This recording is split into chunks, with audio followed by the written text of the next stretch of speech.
নমস্কাৰ, মই শ্ৰী মনোৰঞ্জন পেগু।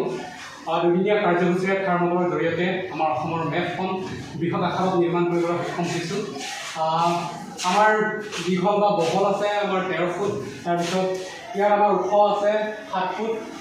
ইয়াৰে ভিতৰত আমি অংকন কৰা হয় যে থাৰ্মকলৰ ভিতৰতে চৰাইদেউ মৈদাম, ৰংঘৰ, তলাতল ঘৰ, গড়, শৰাই বটা, গামোচা, ঢোল, পেঁপা আৰু জাপি, লগতে আমি অসমৰ যি মাজত থকা মহাবাহু ব্ৰহ্মপুত্ৰ অংকন কৰা হৈছে।